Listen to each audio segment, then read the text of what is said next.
you are back with me, Errol Smith, over at the Redmen TV's board. You know what time it is. It's player rankings. Liverpool 2, Brighton 1.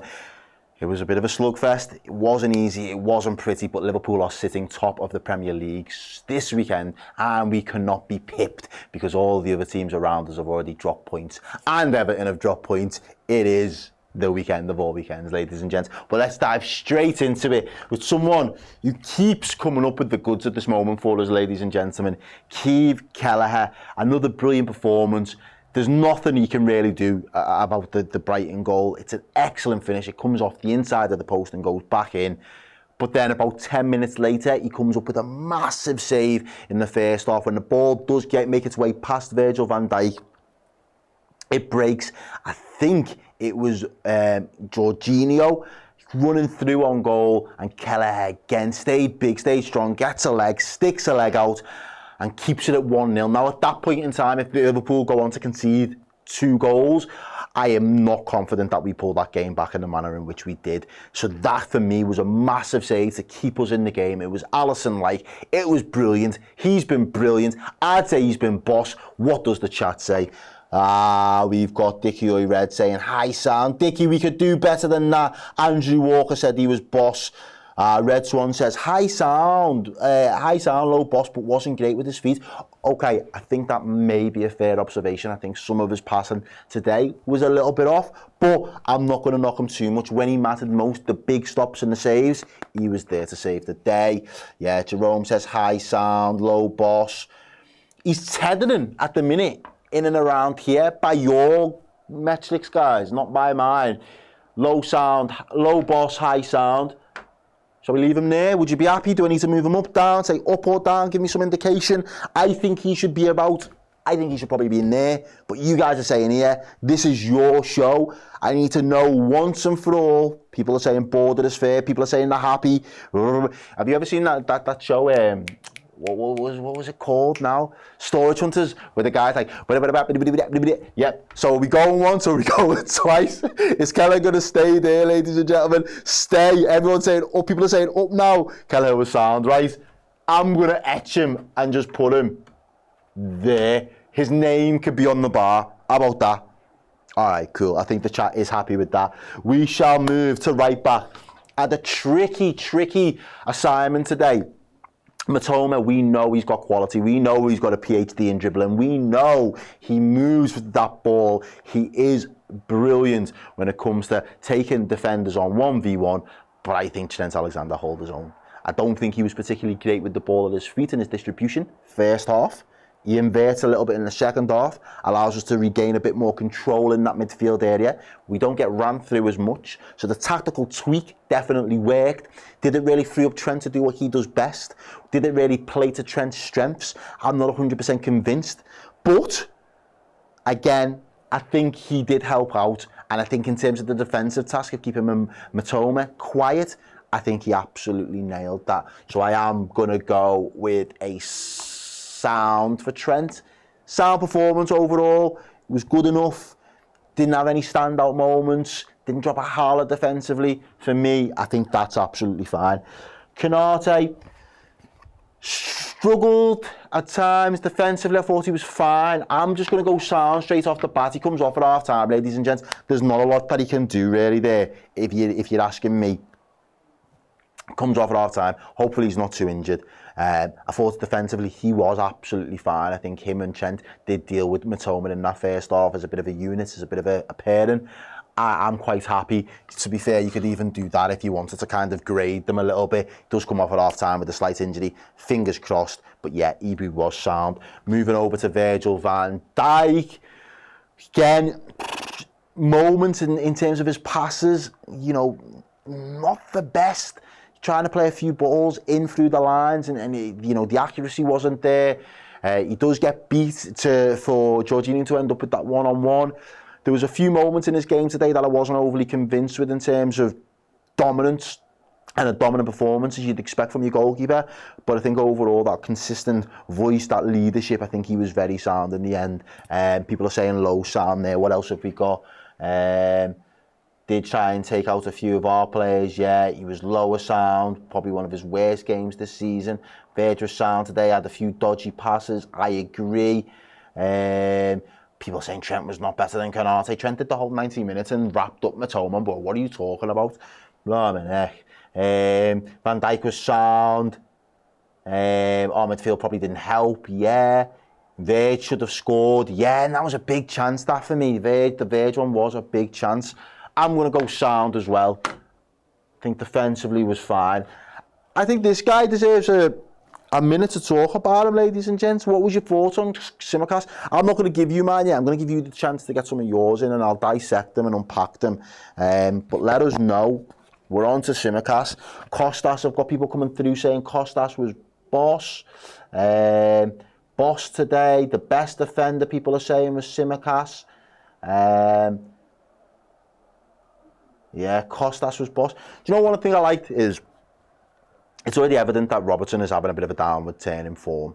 When you get given the shirt and get given the chance, you've got to be able to take it and justify you keeping it above the said guy. And he did that for me today. His performance was really good. I do genuinely think he was best of the defensive line. I thought some of his deliveries into the box, we already know the quality that he's got in being able to do that. We know the quality he possesses, but I also think his reading of the game today, his battling, his willingness, the running, it didn't stop. We've seen Kostas flag after 65, 70 minutes. Today his energy levels sustained that peak right throughout. I thought he was really good. Ahmad says Simas was low boss.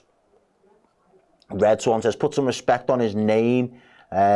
Because he's adding quality to the badge. He plays for the badge and he's adding quality now. Yeah, corners were always there from Tsimikas. They was. Henry says the Greek was on point today. Boss, this is the point that I was making, Rob, thank you. Boss stepped up and took his chance. Absolutely. Nailed on for me. Moving into the midfield. Oh, we just lost our magnet there. Doing that. Ryan.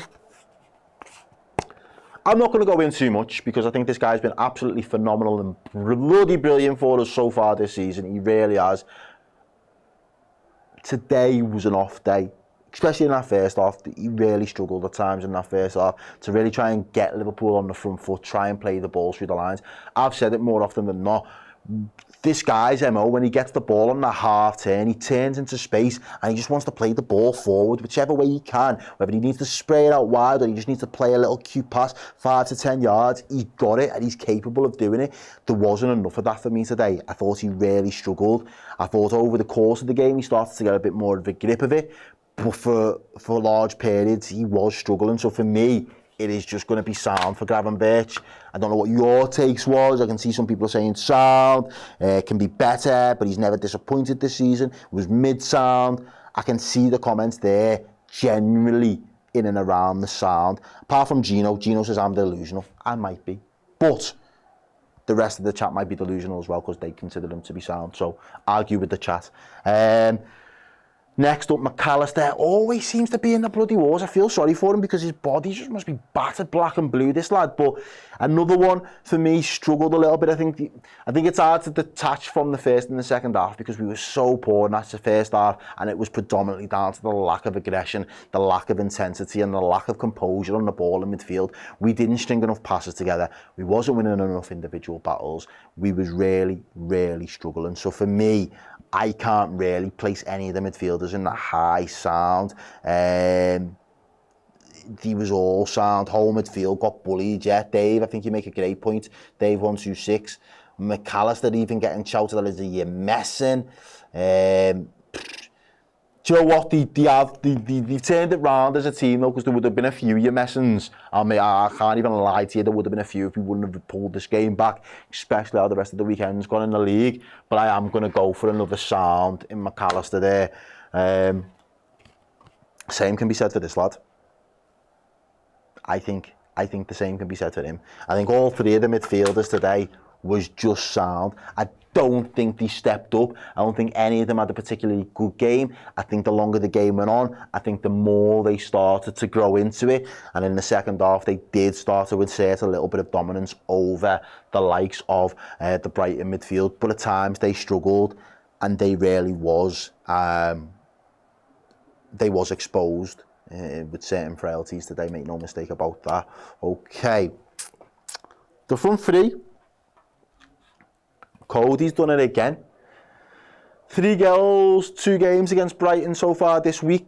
Bet he wishes he could play Brighton every single week, as someone said in the last show, and I agree. I think he was absolutely fantastic for us at times today. I thought exactly he was the outball, he was the driving force, he was someone that looked like he could create, but he also had a little bit of end product as well. I thought he did very, very well for us today.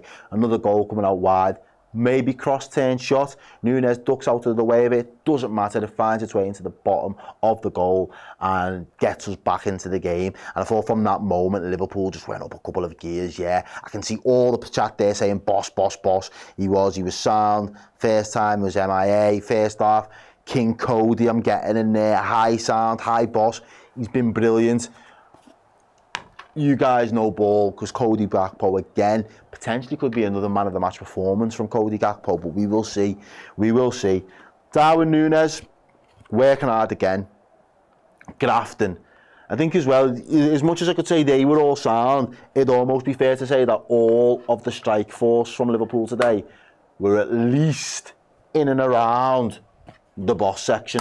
We'll come on to Salah, but I think it's fair to say in the end, these lads all stepped up when it mattered most for Liverpool. I think Nunes was good. I thought his first half was probably one of the only good players in that first half of Liverpool in terms of his work rate and his energy, that press as well. The way that he flicks the ball on the halfway line, spins his man, runs all the way down the left wing, cuts back inside eventually and gets off a shot. He probably should have just done what Salah did and just tried to top bins it. He gets it a little bit too close to the goalkeeper, but that was absolutely individual brilliance from Darwin Nunes.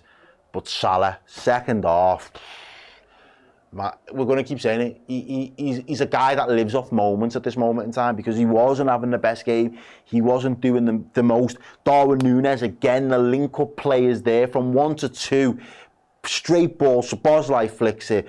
Darwin flicks it. Salah's running through, clean on goal. And he decides to chip the keeper with the slightest little flick over him. Never going to score from that.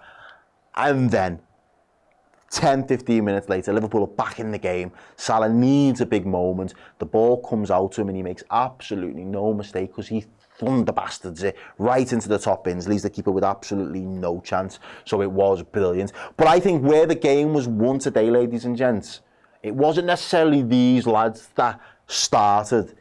It is 1, 2, 3, and 4.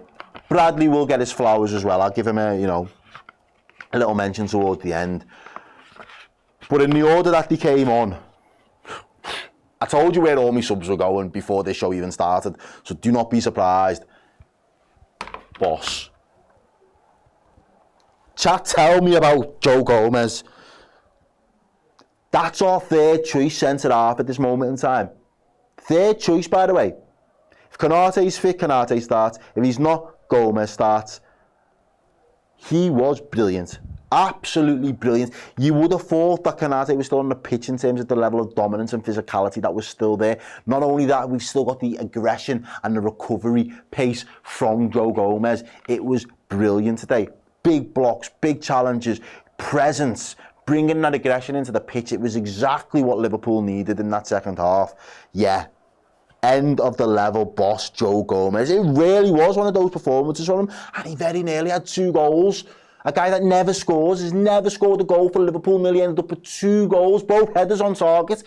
It was unbelievable, an excellent showing from Joe Gomez today. Errol, ain't nobody like Joe Gomez. Perry, you are spot on, my mate. Curtis Jones sets up the winner for Salah, gets us on our way. Some nice work, counter-attack from back to front. Liverpool of old, really was so brutal on the counter, cutthroat, needed to be done. Jones was excellent today as well. Another one for me that I will happily sit right up there. And then finally, these two. Both of them chipped in again. Diaz caused an amount of untold trouble for the defensive line in terms of his dribbling, his movement on the ball, his carrying of the ball, his hold-up play, winning free kicks. And when the game's scrappy, you just need someone to continue to break up that play and disturb the rhythm of Brighton trying to get back into the game. There's nobody better than Wataru Endo to come and do that job. Ladies and gents, he absolutely smashed it. Both of them have been boss for me today. And this is where I need your help. Final say. Obviously, Bradley comes in. Told you, they're all going up there. They're all boss. Helped out, substitute for Salah. Helped double up on a dinger just before the game was over. But I need to know. Let me know now. I'm giving you 30 seconds. Get it in the chat. Talk amongst yourselves. Who was the man of the match? Who was the guy? Couple special mentions, honorary mentions. Definitely conversation starter for Gakpo. There's definitely got to be a combo around Gakpo. I'm seeing other people saying Gomez as well. Slot deserves man of the match. Slot definitely deserves his flowers for the way that he handled the game. Endo and Diaz were sound. Mate, we just won. They just come on and absolutely bossed it for us. Slot, ain't nobody's taking Joey G's man of the match. Do you know what, ladies and gents? You guys know ball. What are we doing? We all know who the man of the match was today. We all know it was King Joe. King Joe in the cut is our man of the match, ladies and gentlemen. This has been your player rankings. Liverpool are top of the league. Top of the league. Can you believe it? They said we've not played anyone. We only played Brighton. Only played Chelsea. Only played Man U. Only played Arsenal. And the rest. And we are sitting top of the tree. Ladies and gents, Liverpool 2, Brighton 1. Next week, we've got a big game again. We're going to go away and we're going to play, and we're going to be home by Leverkusen first, and then we're going to bring Anfield for Aston Villa on the weekend. So stay tuned, because Redmen TV have got you boxed once again. I'll be back. See you soon.